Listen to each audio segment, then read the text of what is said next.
What's up, y'all? Welcome to another episode of Moments with Mel. Today we're going to be talking about life updates, health, self-care. It's going to be good, so let's get into it. Ever wonder how the top feel?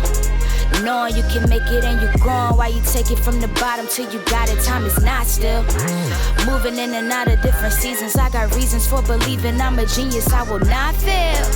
Took some hard falls, took some losses, and it cost me, but I never let it stop. If you are subscribed to this channel or follow me on any of my other social networks, you may have noticed that I didn't make any content last month. I didn't make any huge announcement about it or anything like that, so you can consider this that.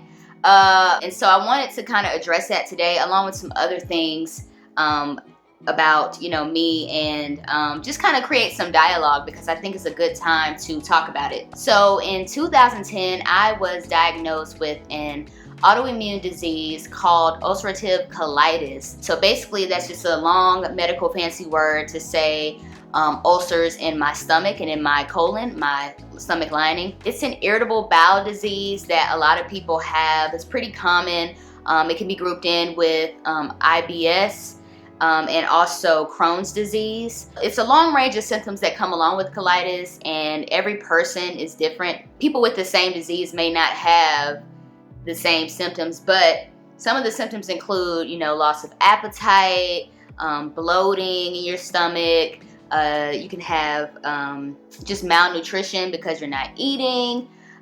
You can have diarrhea. You can have constipation, blood, and a whole bunch of other kind of gross stuff that you probably don't want to hear about. So yeah, how I discovered it was, like I said, in 2010. I just after eating some food, I had a really, really bad stomach pain. And so I got checked out at a gastroenterologist. I got a colonoscopy done. And turns out I had, ulcerative colitis. So what does that have to do with last month, anything like that? I'm glad you asked. So in February, I ate some bad food and I got food poisoning. So that pretty much triggered my condition and kind of sent me on a whole kind of down spiral with my condition. So I had to spend a lot of time, trying to get my stomach back to its normal place. That just took a while, and so towards the beginning of March, it kind of just flared up really, really bad. I wasn't able to eat, and so I was dealing with malnutrition, and I just kind of knew then. I was like, okay, I need to reel it back in and really focus on self-care in this moment. So I decided then and there that I wasn't going to make content for the month of March, because I just knew that, physically it would have been pushing me beyond what was healthy. Fast forward about a month later, here I am, and I'm feeling better. I'm still keeping an eye on things and making sure that I'm adhering to the foods that I need to be eating, making sure I'm drinking enough water and, not pushing the limits on what I can or cannot consume. So I'm really thankful for that. But it did kind of lead me to think about my next topic, which is self-care, because a lot of times, I think nowadays self-care is a buzzword. We see it everywhere, and thankfully, it's in conversation a lot more these days. But along with mental health and, all of that, self-care is a part of that whole conversation. And what this situation and experience helped me realize was, self-care can't be one of those like one and done things. It has to be something that is a lifestyle. Self-care has to be a lifestyle.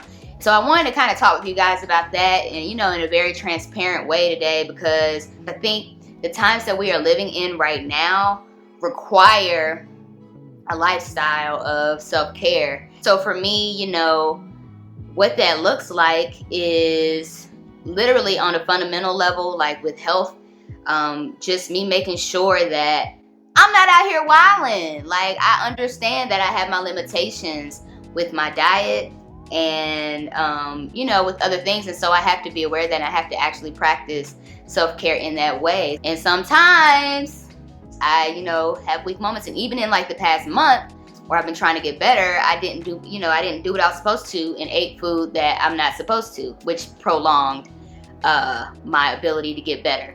Just kind of thinking in that vein, for me, it's, choosing the right foods, making sure I'm exercising. But also, I was kind of thinking about how else do I implement self-care into my everyday life. For me, it looks like spending time with my dog, because I really enjoy just, hanging out with her and being outside, getting out in nature and some sun, listening to music that I like, and I love dancing, so moving my body, working out, exercising, being around people whose energy and presence is life-giving. Just even, I even got an app called Shine, which is a Black-owned self-care app, and it really helps me to stay focused and just, centered on self-care every single day. So I'll link Shine below so you guys can check it out. Another thing I have is even literature. I have this book here called The Art of Extreme Self-Care that was actually recommended to me by my therapist, because, for me, self-care is it's not a natural thing for me. Like, I literally have to kind of force myself to make sure I'm focusing in on me and listening to my needs. One of the things I wanted to share that kind of helps me with that, and I don't know if you would be able to relate, is no matter what it is, whether it's like health, whether it's money, whether it's relationship-wise, any, situation I'm in, I just ask myself, what is the most self-loving thing you can do right now? Like, what is the most self-loving decision? And so when it comes to food, a lot of times that means, when I'm craving fried chicken, girl, you need to go with grilled chicken or something like that. You know what I'm saying? Like, reel it back on in, sis, because good and well, that's going to upset your stomach. But also just like other things, with spending and just the people I choose to have in my life. Like, and it's not a selfishness thing. It's not being selfish. There's a difference between, selfishness and just only thinking of yourself. But self-care is kind of making sure you're healthy so that you can come to the table as your best self. That's just kind of what I wanted to talk about today. Kind of let you guys know where I've been, what's been up. And I also wanted to open up some dialogue. So please, in the comments, be sure to let me know, how do you practice self-care? Is it something that you do really well? How do you make a lifestyle out of self-care in your life? And maybe we can learn from each other and just, build from each other. So yeah, thank you guys so much for watching. Be sure to like this video, comment, and subscribe to the channel. You can also hit the bell to turn notifications on. Listen, stay up, stay healthy, stay motivated, and I'll talk to y'all later. Truth, light, love.